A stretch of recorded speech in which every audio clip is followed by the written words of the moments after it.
안녕하십니까. 예. 저는 이제 그냥 할 때 마스크를 좀 써주시기 바랍니다. 예, 마스크 쓰시고. 자, 여러분들 위해서 써주고, 다음 주면 이제 종강을 하죠.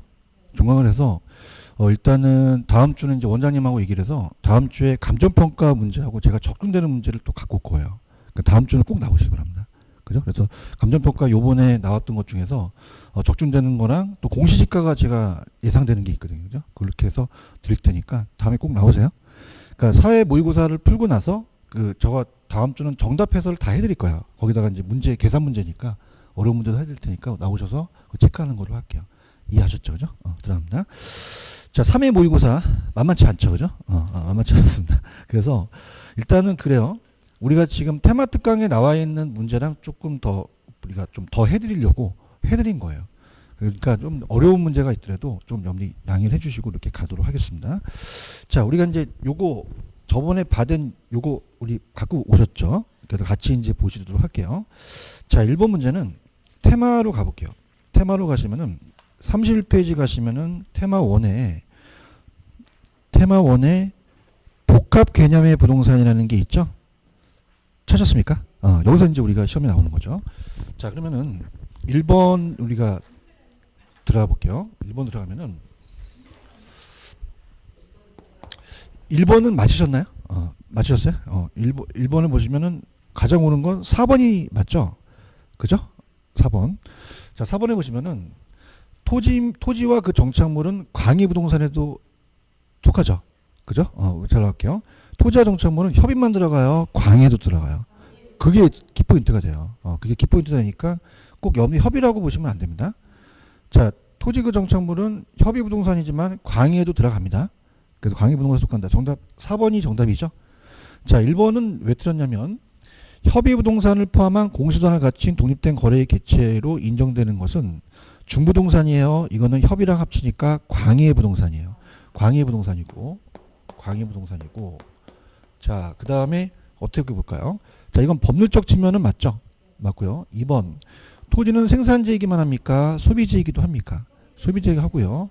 그 다음에 3번을 보시면은 좁은 의미 부동산과 의제 부동산 합쳐서 복합 부동산이에요. 광의의 부동산이에요. 과민 부동산이죠. 이렇게 보시는 거죠.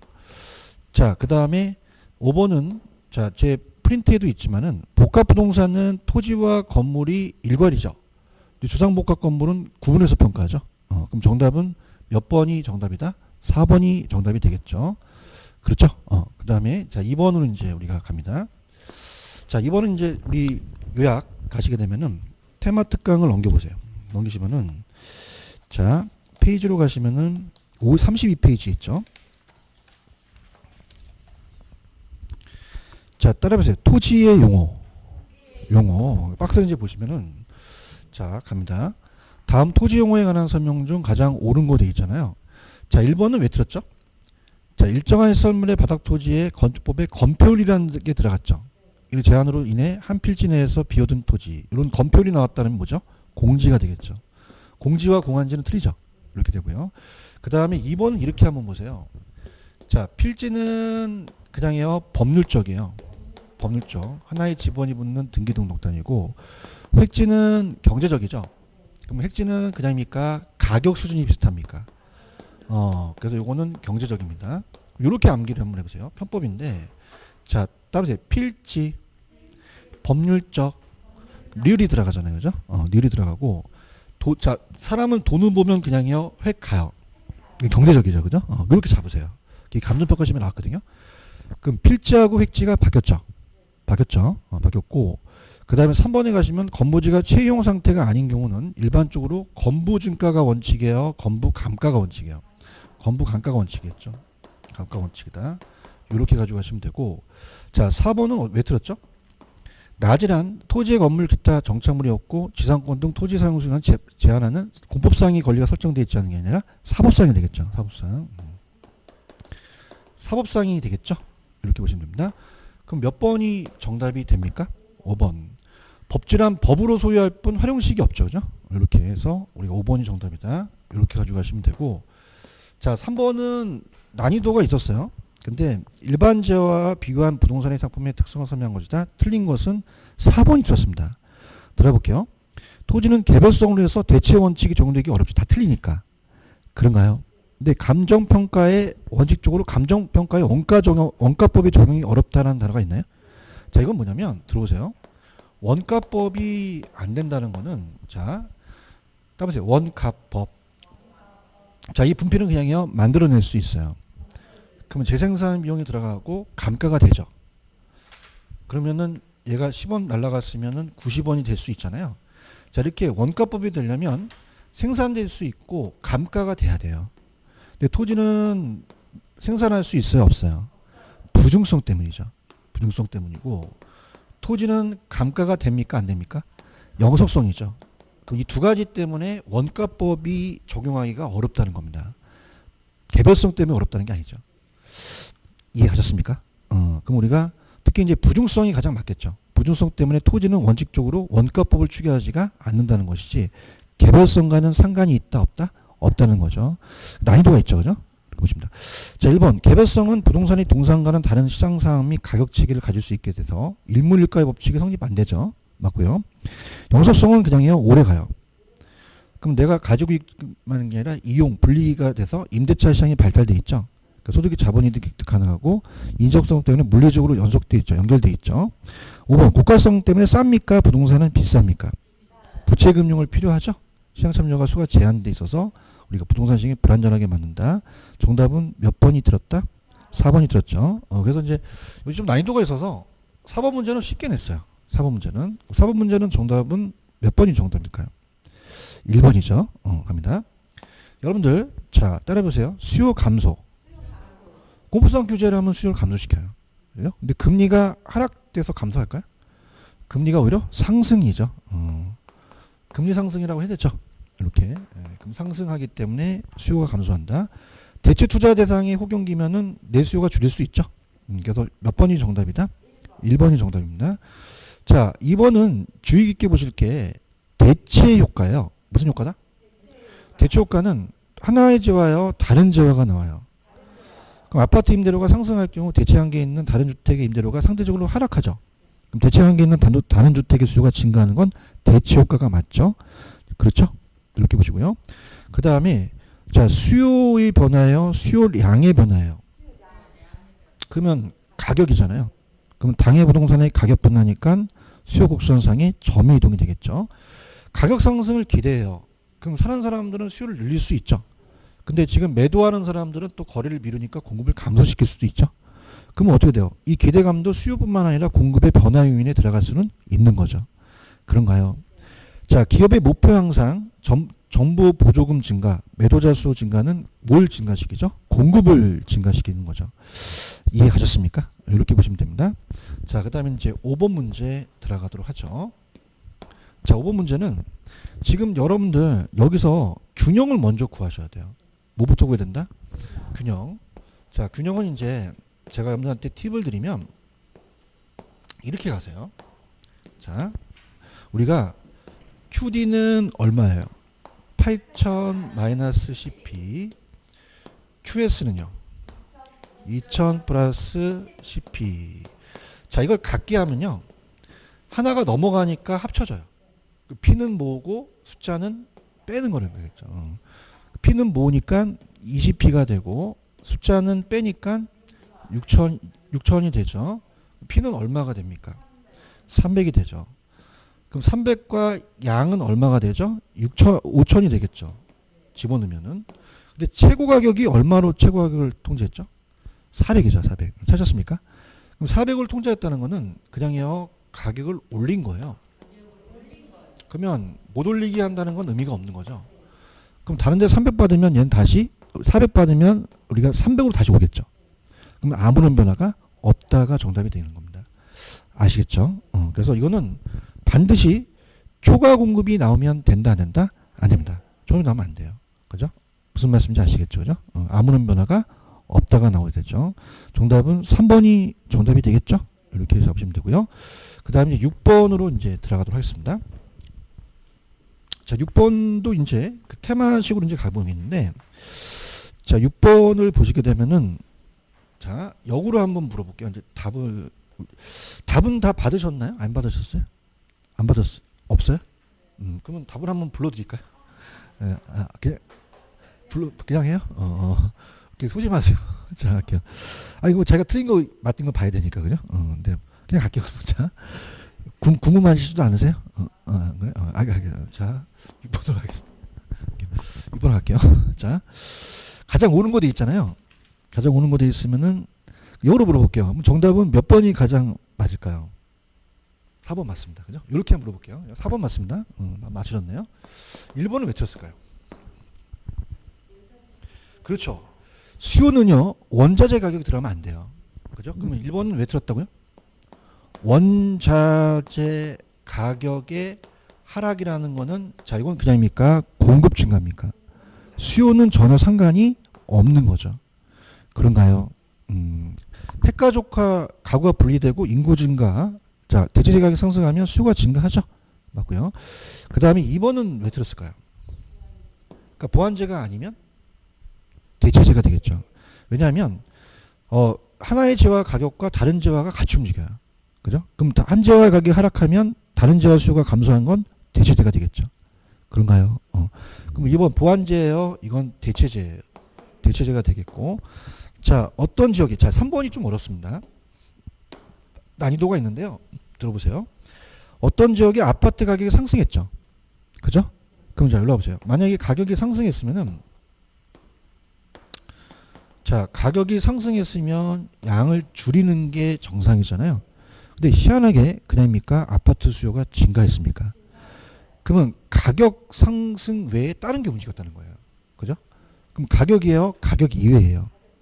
그럼 곡선 자체가 이동을 한 거죠. 그죠? 그럼 이건 수요량이 아니라 수요의 변화가 되겠죠. 그런가요? 자, 그럼 이건 4번이 정답일까요? 4번. 아까 대체 효과 아시죠? 그럼 임대료가 상승하게 되면 대체 효과에는 다른 재화 소비량이 상대적으로 증가하겠죠. 자, 5번. 공급의 변화예요? 공급량의 변화예요? 양이죠. 양이 붙었죠. 그러면 곡선 자체가 아니라 곡선상의 정밀 이동이 되겠죠. 4번이 정답인가요? 7번은 그냥 줬어요, 여러분들. 7번 틀리면 쓰러집니다. 7번. 7번은 좋습니다. 가볼게요. 자, 소득이 나오면 무조건 정상재와 열등재예요. 같이 움직이면은 정상재예요. 그러면 A는 정상재가 돼요. 소득이 증가해서 수요량이 늘렸으니까. 자, B는, 자, 다른 재화와 가격이 지금 같이 움직였죠. 그럼 이거는 대체재가 되겠죠. 3번 맞히셨죠, 그죠? 그런가요? 이렇게. 자, 그 다음에 8번으로 갑니다. 8번의 별표를 한번 줘보세요. 자, 8번 문제가 우리 시험 문제가 가장 출제 가능성이 높은 부분입니다. 그죠? 근데 이제 이거는 여러분들이 좀 생각을 좀 해보실 게, 자, 이렇게 한번 보거든요. 갑니다. 지금 8번을 제가, 물론 강사들은 그래프로서 여러분들한테 보여주진 않아요. 근데 그래프는 아니면 이해를 돕기 하는 건데요. 자세히 보세요. 수요가 변한 거예요. 대답 좀 해보세요. 그럼 우리가 공급은 함수가 하나밖에 없어요. 수요가 두 개예요. 그렇죠? 그럼 수요가 증가했거나 수요가 감소하는 효과가 발생하죠. 그럼 가격이 다 올라가거나 양이 다 늘어나거나 가격이 떨어지거나 내려가는 같은 방향을 고르셔야 돼요. 그럼 반대 방향은 정답이 아닐 거라는 얘기입니다. 아시겠습니까? 근데 얘네들이 또 재밌는 게 뭐냐면 소득이 감소했어요. 그럼 소득이 감소하게 되면은 그냥입니까? 수요가 감소를 합니까? 그러면 이렇게 된 거 아니에요? 그럼 가격 하락, 양 감소의 정답이 있는 거죠. 그러면 그것이 하나밖에 없는 거죠. 찾았습니까? 이게 모의고사 나온 적이 있었어요. 이렇게 해서요. 그죠? 그래서 어떤 분이 찍었대요. 잘했다 그랬어요. 왜? 그거 알고서 찍은 거잖아요. 아시겠습니까? 괜히 잘못 풀어갖고 막 1, 2번 찍지 마시고요. 무슨 뜻인지 아시겠습니까? 여기 가셨어요? 이걸로 끝내겠다는 게 아니라, 그러면 정답이 4번이 보일 수 있다는 거죠. 무슨 얘기인지 아시죠? 그죠? 근데 이건 야매로 이렇게 해서 뭐 푸는 문제는 아니고, 무조건 뜨는 90% 나오기 때문에, 세팅을 해서 같게 해야겠죠. 그죠? 그래서 우리가 공수 아시죠? 공급함수, 수요함수. 그래서 공급함수, 수요함수에서 같게 한 다음에 그냥요, 요게 변했어요. 그러면 가격과 양이 변할 수밖에 없는 거죠. 같게 해서. 그러면 우리가 들어갑니다. 천천히 한번 가볼게요. 이건 잘 나오기 때문에 천천히 들어가겠습니다. QS3P는 그대로 있죠. 안 움직여요. QS3P는 수요가 바뀐 거죠. 그래서 수요가 자 QD1은 얼마죠? 800 마이너스 P, QD2는 600 마이너스 P 이렇게 됐죠. QD2는 600 마이너스 P입니다. 자 그러면은 자 재밌는 게 우리 기출 문제에서는 요 P가 똑같이 나와요. 그죠? 그럼 그냥입니까? 숫자가 적어졌습니까? 이거 수요 감소예요. 그죠? 그럼 우리가 어떻습니까? 일단 균형을 가서 맞춰야 되죠. 자 똑같이 해요. 똑같이 하면 이걸 같게 할 수 있죠. 그럼 우리가 3P가 800 마이너스 P가 되죠. 그럼 4P가 800이니까 P가 원래 얼마였어요? 200이었던 거죠. 그런가요? 그럼 요거를 여기다 대입시키는 게 빨라요. 그죠? 3배니까. 그러면 2, 3은 600이 되겠죠. 맞나요? 그 다음에 요걸 같게 합니다. 같게 하게 되면은 3P는 600 마이너스 P가 되죠. 그 넘어가네요. 몇 P가 되죠? 4P가 되고 600이 되죠. 그럼 P가 얼마가 되겠어요? 150이 되겠죠. 요거 대입시키면 3배죠. 그러면 얼마가 된다? 450이 되죠. 그러면 가격은 얼마 인하한 거고 50. 양은 150. 거의 90% 나옵니다. 체크를 하셔야 돼요. 근데 제가 좀 팁을 드렸다면 계산 안 해도 몇 번이 정답이라는 거 그렇죠. 그런 것으로 한번 실력을 하시게 되면은 좀 재미있지 않을까 생각을 합니다. 자 이렇게 해서 8번 문제까지 봤고요. 그 다음에 9번 문제 갑니다. 자 9번 문제는 뭐 우리가 다음에 대한 그 시장의 효율성과 그 다음에 그 할당적 효율성이 있는데요. 자 이렇게 한번 가볼게요. 여러분들 지금 그 요약 요거 다 갖고 오셨죠? 봅니다. 한 방에 갈게요. 제가 한 방에. 자 넘겨보세요. 페이지를 넘기시면 할당효율 쪽 시장으로 갑니다.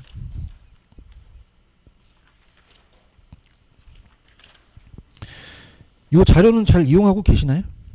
그죠?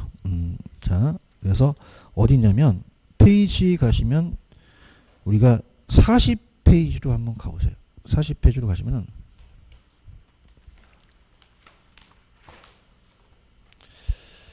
40페이지 테마 10의 1번 할당적 효율적 시장 있나? 요것만 마스터하시면 이 문제 풀립니다. 가볼게요. 자 할당효율적 시장은 초과이온이 존재해요? 존재하지 않아요? 그렇지만 정보 비용은 존재할 수도 있습니다. 정보 비용이 존재하지 않는다는 건 아니죠. 대답 좀 해주세요. 정보 비용은 있을 수 있고 없을 수 있죠. 그러면 정보 가치와 정보 비용이 같으면 할당이죠. 자 완전은 항상 할당이죠. 근데 할당이 완전만 얘기한다. 불완전도 할당이다. 불완전도 부동산 독점 할당일 수 있어요. 자 얌입니다. 4번하고 5번을 묶어보세요. 정보 비용 수반에 비읍 들어갔죠. 그러면 할당이지 못하기 때문에 그래요? 불완전 때문에 그래요? 어떠셨어요? 비읍이 들어갔잖아요. 아시겠습니까? 근데 초과이온과 투기는 비읍이 안 들어갔죠. 그렇죠? 그럼 불완전 때문입니까? 할당하지 못하기 때문입니까? 할당하지 못하기 때문이에요. 이해하셨습니까? 그럼 자 대조해 볼까요? 지금 여러분 틀린 거는 지금 3번이 틀렸죠? 대답 좀 해보세요. 투기죠, 투기. 투기 비읍 들어갔어, 안 들어갔어? 그 불완전이야? 할당하지 못하기 때문에. 할당이 못하면 잡으란 말이야. 아시겠습니까? 이거 이해 가시겠어? 그래서 테마 요 내용이 굉장히 중요한 거예요. 아시겠습니까? 그럼 어떻게 돼요? 지금 4번에 가시면 정보비용 수반 있죠? 정보비용 수반은 비읍 들어갔죠? 뭐 때문에였죠? 불완전 때문에 하는 거죠. 이거 잘 보셔야 됩니다. 하실 수 있겠어요? 자, 그럼 1번 갑니다. 약성은 기술적 분석을 해도 초과는 얻을 수 없다는 거 맞죠? 맞고요. 자, 독점 시장도 독점을 획득하기 위해서 지불하는 기회비용이 모든 투자자한테 동일하다면 할당률 쪽이 될 수도 있다는 거죠. 자, 5번. 완전은 항상 할당률 쪽이 되겠죠. 완전은 정보 비용이 없으니까. 여러분들, 지금 제 테마의 10의 할당률 쪽 시간을 다 기억하셔야 돼요. 굉장히 1번서부터 5번까지는 제가 자랑한 게 아니라 요 5지문만 오면 다 할당은 다 잡혀요. 아시겠습니까? 틀리셨으면은 꼭 오답 노트 만드세요. 투기는 불안전 때문이에요. 할당이지 못하기 때문에. 왜요? 감사합니다. 이렇게 하란 말이에요. 아시겠죠? 그죠? 그래서 1번서부터 5번까지가 틀리거든요. 그죠? 여기를 좀 잡으시면 돼요. 그 이유는 제가 말씀드렸거든요. 근데 막바지가 지금 시험이 얼마 안 남았는데 그 이론까지 제가 간다면 무리예요. 빨리빨리 비읍이 들어가냐 안 들어가냐 스킬을 갖고 하는 거죠. 아시겠죠? 그죠? 페이지 적어놓으셨나요? 몇 페이지라고 적어놓으셨어요? 4페이지. 이렇게 보시니까 괜찮죠? 이렇게 했습니다. 그래서 다 보지는 않습니다. 이제 뭐 그렇다고 하나씩 딱 보는 게 아니라 필요할 때만 제가 다 터치를 해드릴게요. 그죠? 그래서 요 9번 문제는 요 문제만 마스터 하시면 돼요. 약속물적 시장도 그렇니까 아시겠죠? 그죠? 정답은 3번인가요? 3번이고. 자, 10번은 상식이에요. 몇 번이 틀었어요? 5번이죠. 여러분들 경기가 다 똑같아요. 전국적으로 달라요. 말도 안 되죠. 그죠? 그래서 부동산 경기는 전국적으로 불황일 때 같이 불황이고 호황일 때 같이 호황이가 아니죠. 전국적으로 거의 동일하게 나타나는 경향이 강하다는 게 아니라 부동산 경기는 변동의 크기와 진폭이 도시마다 달라요. 그럼 같은 도시라도 지역에 따라 다르다고 하셨어야죠. 그런가요? 자, 그러면 다른 걸 볼게요. 부동산 가격이 측정 지표는 자, 따라해보세요. 3 기억. 그럼 기억이 들어가죠. 건축량, 거래량, 가격 변동, 택지 분양 시적도 종이 활용되고요. 저주택 시장은 손 들어보세요. 매수사 시장이죠. 그럼 과거의 사례 가격은 기준가가 되거나 상한선이 되겠죠. 거꾸로가 되니까. 안정시장은 저번에 풀어봤지만 경기순환에 의한 분류는 예요? 아니에요? 경기순환에 오진 않습니다. 근데 올라갈 땐 좀 올라가기 때문에 경기와 전혀 무관하다고 할 수는 없는 거죠. 하향시장은 누구 중시죠? 매수자 중시가 되겠죠. 정답 5번이 틀렸죠. 이렇게 잡으시고 그 다음 이제 11번으로 한번 들어가 볼게요. 자, 11번은 자, 들어갑니다. 자, 일단은 답은 쉬워요. 11번에 가장 틀린 거는 3번이죠. 상향이 됐다는 거는 업그레이드가 됐잖아요. 그러면 저가주택 수요가 오히려 감소합니다. 감소하죠. 이건 이해 가시겠죠? 근데 이제 가장 어려운 게 좀 2번 문제가 좀 어려워요. 그죠? 갈게요. 1번은 여러분들 우리가 고급주택을 수리수선했을 때 수리비가 가치상승보다 크면 수리하겠어요? 안 하죠. 그럼 점점 하향여가 더 발생하겠죠. 그런가요? 자, 이건 이렇습니다. 만약에 이 자체가 지금 2번 문제는 이렇게 한번 생각해 보세요. 자, 일정 수준의 저가주택 신축을 금지시켜요. 그럼 위에 있는 놈들이 따라서 하향여가 고가가 저가로 내려오게 돼요. 그죠? 그럼 우리가 만약에 두 채가 내려왔어요. 두 채가. 그럼 8채에서 자, 10채에서 어떻습니까? 두 채가 내려왔으니까 8채로 부족해진 거죠. 그죠? 그러면 장기에 가서는 그냥요. 신축을 해야 돼요. 해야 되죠. 맞습니까? 근데 생산비가 일정하대요. 그죠? 그럼 딱 두 채만 짓죠. 그럼 원래대로 다시 양이 가는 거죠. 가격도 원래대로 가고요. 아시겠죠? 그죠? 그럼 비용이 일정할 때는 자, 그냥입니까? 두 채가 하향한 것만큼 두 채만 집니까? 그러면 원래 장기적으로 고가주택은 원래 수준으로 돌아가겠죠. 이해했습니까? 이렇게. 근데 솔직히 이번 문제는 요새 좀 끊겼어요. 그렇게만 가지고 가세요. 그죠? 추천해드리는 문제는 아닙니다. 정답은 3번이 틀렸죠. 틀렸고 자, 4번 안정적인 주택시장에서는 주택 여가 효과가 긍정적으로 작동할 수 있죠. 주거지를 개선하고 주택 공급량이 증가돼서 기여합니다. 그래서 여가 과정은 부정적으로 봅니까? 긍정적으로 봅니까? 왜? 주택이 또 좋아지고 하향여가 되니까 저가주택량이 또 늘어날 수 있잖아요. 자, 그 다음에 하향여가 됐다는 건 시장의 실패가 아니죠. 자원이 효율적인 배분이 된 거죠. 그래서 정답은 3번이 정답이다. 그렇게 가지고 가시면 됩니다. 자, 그 다음에 솔직히 12번이 조금 어려웠죠. 12번. 그래서 12번은 자, 이렇게 한번 가볼게요. 자, 여러분 이제 알 수 있는 거는 갈게요. 자, 따라해보세요. 임대료 규제. 자, 그럼 임대료 규제는 가격을 떨어뜨리는 거잖아요. 그럼 떨어뜨리게 되면 장기적으로 공급을 할까요? 더 안 할까요? 그럼 임대료 하락했다는 시장 변화에 따라서 자원 배분이 더 비효율적으로 가죠. 원하는 사람한테 주택이 못 갈 수도 있잖아요. 요거 이해 가시겠습니까? 자, 기존 임대주택을 다른 용도로 전환하려고 하죠. 그럼 내가 추가적인 편익이 비용보다 더 초과한다면 빨리 다른 걸로 주택을 또 전환시키니까 감소시킬 수 있죠. 자, 4번. 자, 가격을 떨어뜨렸으니 질적 저하를 가져오죠.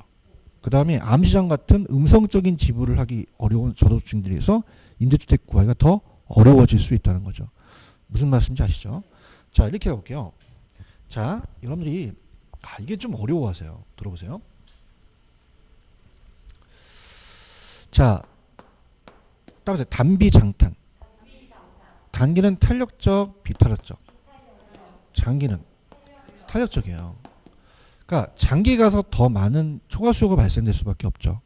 자, 우리가 만약에 단기에서 자, 공급이 일정한 상태에서 자, 지금 이 상태에서 어떻습니까? 이렇게 균형이 있는데 자, 6천으로 제한하게 되면 초과 수요가 벌어지죠.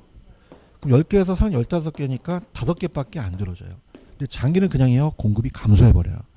이게 벌어집니다. 그죠? 벌어져서 자, 가격과 양을 본다면 자, 어떻습니까? 아까 서 있던 게 움직이죠?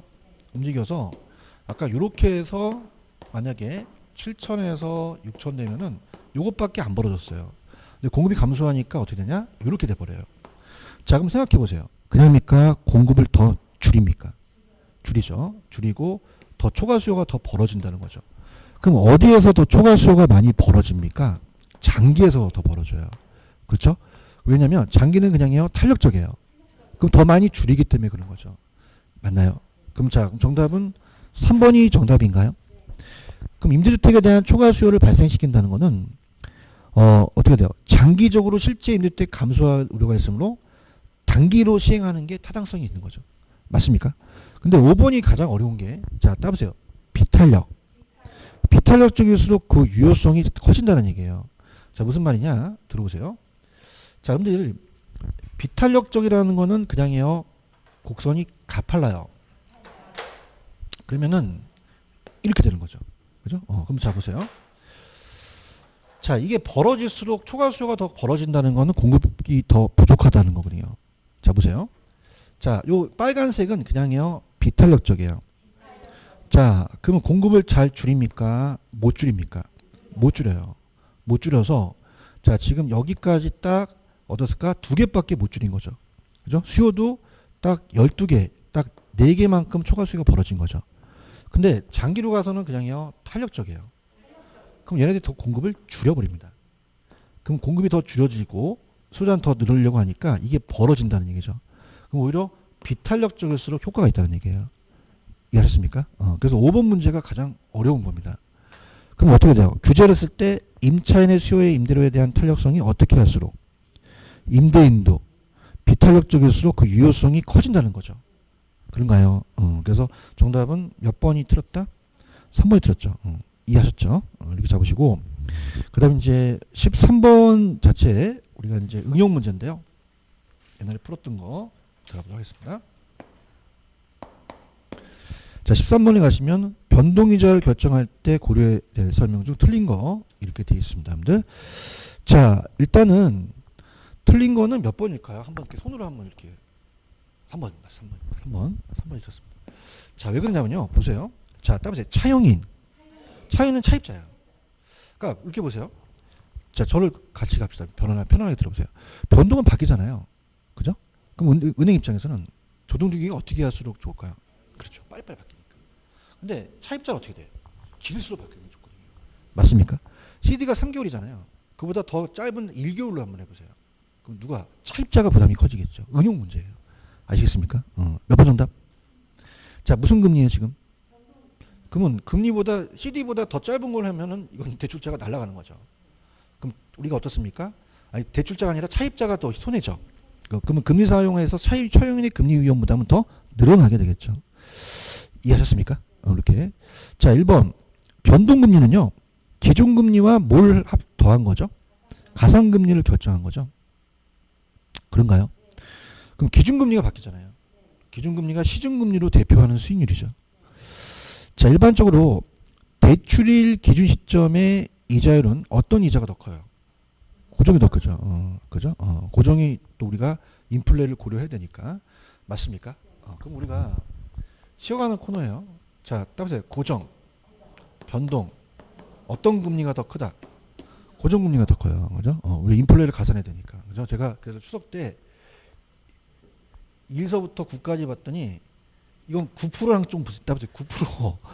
자, 이거는 따보세요. 8%. 이거 비슷하거든요. 안 먹혀. 아, 진짜. 이렇게. 아시겠습니까? 이렇게. 쉬어가는 코너였는데, 괜히 했던 생각이 들어요. 그래서 이제 다음 주에 이제 오실 게 국세지방세 있죠? 야매 터뜨립니다. 야매. 죽이는 게 있어. 다음 주에 나오셔야 돼요. 국세지방세를 막 다 맞출 수 있게끔. 일단 요거는 2번이 맞죠? 3번 쳤죠? 자, 월부금 상한이에요. 상한은 어떻게 돼요? 그 이상 못 올리잖아요. 그 월부금 상한으로 인해서 월부금 이자가 미달될 수도 있어요. 사람들이. 그러면 더 갚을 금액이 많아지잖아요. 부의 상한이 발생할 수도 있는 거죠. 자, 이자의 상한은 차입자를 위한 겁니다. 이자의 상한을 결정한다는 것은 기준금리 상한을 초과해도 차용인이 금리 위험을 줄일 수 있다는 거죠. 이해하셨죠? 그죠? 그 다음에 이제 14번은 아직까지 출제가 안 됐어요. 그래서 이건 잠깐 볼게요. 우리가 가면은, 우리 요약으로 한번 가볼게요. 자, 따라보세요. 시장 실패의 원인. 들어볼게요. 가시게 되면은, 페이지로는 45페이지입니다. 자, 14번은 예상을 하는 문제거든요. 우리가 이제 이건 아직까지 안 나왔기 때문에 14번은 좀 어려웠을 겁니다. 다음 중 시장 실패 원인으로 볼 수 없는 건 몇 번? 1번입니다. 1번. 자, 1번은 따라보세요. 정부의 실패. 시장 실패 원인이 아니에요. 이건 정부의 실패 원인입니다. 정부 실패의 원인 갑니다. 적어 놓으셨습니까? 누가 개입해서 그렇죠? 저번에 비슷한 문제 한번 풀었을 거예요. 정부가 규제를 해서 안 좋아진 거죠. 그렇죠? 그럼 시장 실패의 원인이 아닌 거죠. 근데 우리 45페이지로 가시면은 거기 시장 실패의 원인이라는 단어 있나요? 자, 그냥요. 정보가 비대칭이에요. 정보가 불확실하죠? 불안전하고. 규모의 경제 들어가잖아요. 규모의 경제, 독과점 들어가고, 정의회복과도 시장 실패에 들어갑니다. 둘 다. 그 다음에 공공재 무임 숫자도 시장 실패의 원인이 되죠. 그래서 정답은 몇 번이 들었죠? 뭐죠? 정보의 실패의 원인입니다. 이렇게 해서 나올 수가 있다는 거죠. 이해하셨습니까? 그 다음에 15번은 문제가 그럴 거예요. 아마 교수님 뭐 이런 걸 내고 그러는데 혹시라도 이런 게 튀어나와요. 만점을. 근데 이거는 문제가 풀어보면요. 여러분이 아 그렇구나 라는 걸 알 수 있는 문제예요. 그러니까 편안하게 들어보세요. 그래서 15번은 몇 번이 정답일까요? 5번이 정답입니다. 5번. 자, 그래서 가볼게요. 세금 부과에 의한 다음과 같은 시장상에서 오른 거 돼 있죠? 자, 그럼 이렇게 봅니다. 만약에 그래프가 가격과 양이에요. 그러면 공급과 수요가 있으면서 균형을 이뤘어요. 자, 박스를 보세요. 세금 부과 전에 가격은 얼마였나요? 100원. 원은 뺄게요. 양은요? 10개였죠. 그런데 세금을 부과했죠. 근데 누구한테 부과했는지 자세히 보셔야 됩니다. 수요가 움직이면 수요한테 부과한 거고요. 공급한테 했으면 공급한테 부과한 거예요. 무슨 곡선이 움직였나요? 찾았습니까? 자, 그래서 상방이라고 되어 있죠. 따라서 좌상방, 좌상방, 좌가 생략된 거거든요. 그죠? 좌상방. 그러니까 좌상방이라고도 하고 좌상향 이동이라고 하거든요. 그죠? 그래서 이 곡선이 움직인 거죠. 그렇죠? 그래서 30원 상승했다고 되어 있나요? 그럼 세금을 부과한 것만큼 움직이게 되는 겁니다. 그죠? 그러면 공급자한테 세금을 부과하게 된 거예요. 세금 부과. 그럼 공급자는 공급을 하겠어요? 공급을 줄이겠어요? 줄이죠. 그렇죠. 그 다음에 어떻습니까? 이 세금 부과에 대한 30원을 지간하겠어요? 전가시키겠어요? 가격을 올려버리는 거예요. 가격을. 그럼 누가 부담하냐는 탄력성에 따라 틀려진다는 거죠. 그런가요? 그러면은 가격이 얼마 오르는 것에 따라서 결정이 날 수가 있어요. 가격이 얼마 올랐나요? 그럼 20원을 수요자가 부담하게 된 겁니다. 동감하십니까? 그러니까 문제를 딱 풀면 아 이렇구나라는 걸 알 수 있는 문제거든요. 자, 그럼 어떻습니까? 120원으로 상승했죠. 그럼 20원은 부담은 누가 부담했습니까? 수요자가 부담하게 된 거죠. 대답 좀 해주세요. 그러면 30에서 10원은 누가 부담하게 된 겁니까? 공급자가 되는 거죠. 그러면 누가 더 많이 부담했습니까? 그럼 수요자가 더 비탄력적이라는 거죠. 그죠? 그럼 얘가 더 비탄력적이고 얘가 더 탄력적이라는 문제로서 문제를 보시는 거예요. 아시겠죠? 그죠? 근데 이거에 내게 되면은 이런 비슷한 문제가 나오거든요. 좀. 그죠? 아시겠습니까? 이제 좀 아시겠습니까? 그럼 가볼게요. 천천히. 이제 아셨습니다. 정부가 세금을 누구한테 부과했습니까? 왜 그렇죠? 공급곡선이 움직였으니까. 그죠? 그 다음에 또 이거 한번 보세요. 다음에 좌상향 이동. 앞에 좌자라는 거는 양이 줄었다는 거예요. 양입니다. 그러면 어떻게 돼요? 수급량이 줄 수밖에 없죠? 줄 수밖에 없고요. 그 다음에 상향은 그냥입니까? 가격이 올라갔습니까? 올라갔다. 그 뜻이거든요. 그죠? 자, 그러면 정부가 세금을 공급자한테 부과했다고 적어 놓으셨습니까?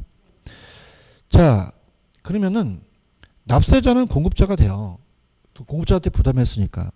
근데 실제로 모두 세금을 부담하는 자가 수요자입니까? 그렇지는 않죠. 지금 수요자가 20원, 공급자가 10원 부담했잖아요. 그건 탄력도에 따라 틀려지는 거죠.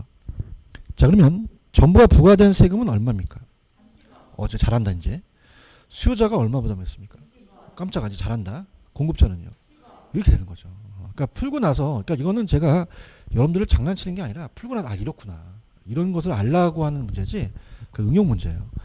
그러면 누가 더 많이 부담했죠? 수요자. 수요자가 비탄력적이겠죠.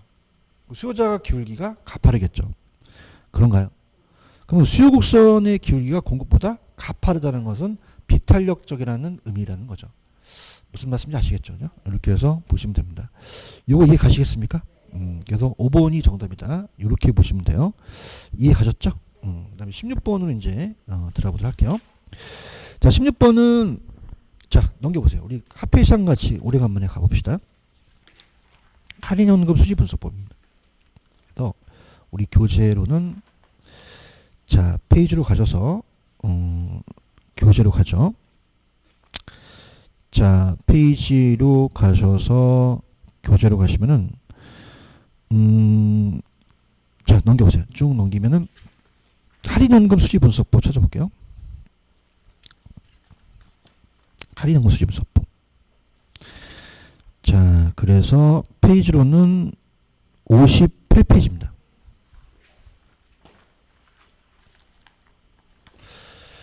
찾았습니까? 자, 이걸 한 바퀴 제가 돌려야 여러분들이 이제 이해를 하시면서 이 문제를 맞힐 수 있는데요. 자, 들어가 보도록 하죠. 자, 지금 할인연금 수지 분석법 찾으셨습니까? 자, 그럼 얘는요, 할인현금을 수지를 분석했잖아요. 그럼 현금으로는 분석을 안 했다, 반영했다. 반영했죠. 1번이 틀렸죠. 그럼 할인연금 수지 분석법은 예상된 현금 유입한가와 현금 유출 서로 비교한 건 맞죠? 그럼 얘는 부동산 투자 기간 동안에 현금을 반영하지 못했다, 반영했다. 반영했다는 단점, 장점. 장점이 있다는 거죠. 그런가요? 이렇게 잡으시면 되고, 그 다음에 자, 우리 지금 그 요약에서 보시면은 수익성 지수를 한번 찾아보세요. 밑에 수익성 지수라는 단어가 있나요? 수익성 지수는 자, 들어갑니다. 자, 뭐로 나눴어요? 수입을 지출로 나누게 된 거죠. 그런가요? 그래서 우리가 현금 수입의 현가를 현금 지출의 현가로 나눴죠? 그렇죠? 그러면 따보세요. 지출에 대한 수입. 그러면 유출에 대한 유입으로 가셔야 되는 거죠. 대답 좀 해주세요. 바뀌었습니다. 그죠? 수익성 지수는 1보다 크면 투자하는 건 맞거든요. 동감하십니까? 근데 여러분들이 지금 보이는 게 1보다 큰 것만 보이세요. 그 몸모에 대한이 안 보이신다는 거죠. 그런가요? 그러면 유입에 대한 유출이에요? 유출에 대한 유입이에요? 유출에 대한 유입이죠. 3번이 정확하게 맞습니다. 제가 요약에도 해놨지만 항상 세후소득으로 가요. 그래서 장래 기대된 세후소득의 현가과 투자비용 현가 서로 비교했죠. 그런가요? 그 다음에 제 프린트로 가시면은 그 책에 가시면 자, 내부수익법은 자, 따라해보세요. 현금 수입의 현가와 현금 지출의 현가를 같게 만드는 할인율. 순현가를 0으로 만들고 수익성 지수를 1로 만들죠. 여러분들 순현가는 0이 튀어나와야 되고 수익성 지수는 1이 튀어나와야 됩니다. 그럼 뭐가 들었을까요? 4번에 보시면은 내부 수익은 현금 유입에 내가가 아니라 현가가 들어가야죠. 현가와 현금 유출의 현가를 같게 만든다 하셨어야죠. 그런가요? 그 다음에 내부 수익률은 순현가를 0으로 만든다고 하셨어요. 그렇죠? 이해하셨죠? 이렇게 하시면 됩니다. 자, 좀만 쉬었다가 갈게요. 질문하실 분 질문하십시오.